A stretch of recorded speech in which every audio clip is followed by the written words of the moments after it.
بلکہ اس کے بعد پورا ایک پروگرام بنایا گیا کہ کسی نہ کسی طرح ہمیں اتنا دبایا جائے کہ اس کے بعد اٹھ ہی نہ سکے ہماری جماعت.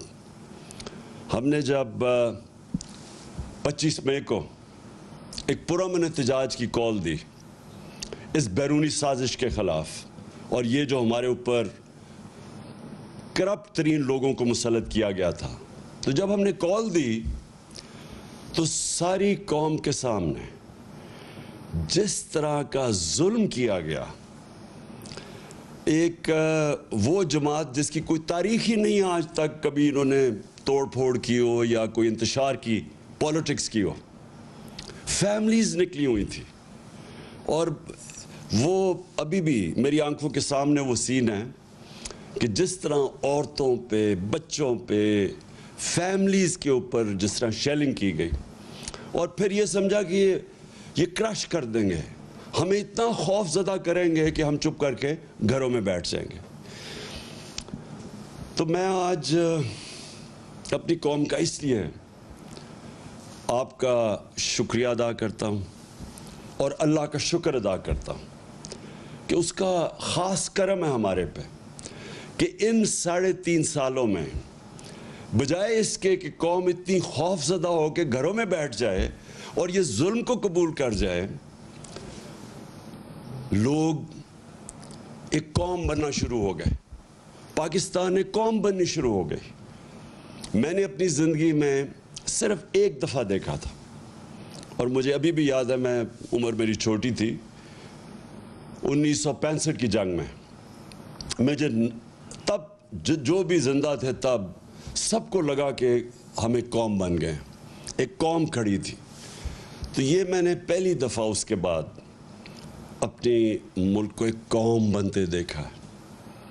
جس طرح لوگ نکلے ہیں اس بائی الیکشنز میں نے جو 2018 کا جنرل الیکشن تھا، جب ہمارا پورا ویو آیا ہوا تھا، تب میں نے پبلک کو ایسے نہیں نکلتے دیکھا جس طرح یہ جو 20 بائی الیکشن ہوئے ہیں پنجاب میں، جس طرح اس وقت میں نے اپنی قوم کو نکلتے دیکھا.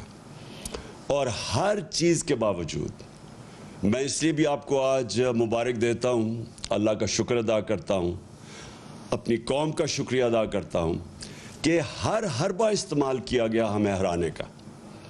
پہلے تو ایک غیر آئینی طور پہ اس کو حمزہ کو بٹھا دیا گیا پنجاب کا وزیر اعلیٰ، اس کی کوئی آئینی حیثیت نہیں تھی، اور اس کو سپریم کورٹ نے کہا کہ تم نے کوئی بھی اسٹیٹ مشینری، ایڈمنسٹریشن، پولیس کو بالکل استعمال نہیں کرنا یہ الیکشن کو متاثر کرنے کے لیے. اس نے ہر چیز استعمال کی، اس نے ایڈمنسٹریشن استعمال کی، ہمارے اوپر پورا یعنی کوئی کسر نہیں چھوڑی کہ انہوں نے الیکشن کو متاثر کرنے کے لیے. اور جو سب سے شرمناک رول تھا وہ پاکستان کی الیکشن کمیشن کا تھا.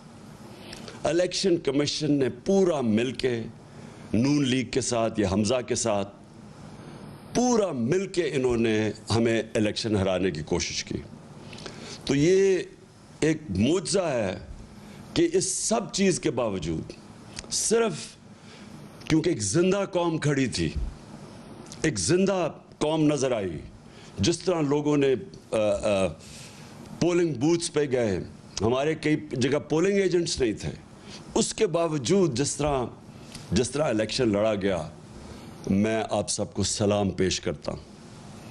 اور یہ اب جو آپ دیکھ رہے ہیں، یہ ایک نئی تاریخ بن رہی ہے پاکستان کی. لیکن اس سے پہلے ہوا کیا اس سازش سے؟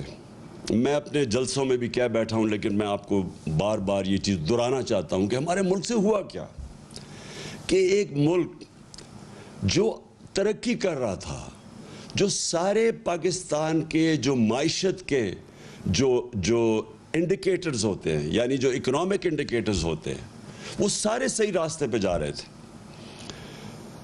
پاکستان کی اکنامک سروے جو اس حکومت کی سروے جو نکلتی ہے، انہوں نے جو جون میں اکنامک سروے نکالی، اس کے مطابق پاکستان 6% اپنی اس کی جو معیشت تھی گرو کر رہی تھی. یعنی ہماری دولت کے اندر 6% اضافہ ہو رہا تھا، اور اس سے پچھلے سال 5.6% پہ اضافہ ہوا۔ یہ 2 سال جو تھے، 17 سال کے بعد پاکستان نے 2 سالوں میں اس طرح کی ترقی کی، 17 سالوں کے بعد۔ اور وہ کب پہلے تھا؟ جنرل مشرف کے دور میں۔ تب کیوں ترقی ہوئی؟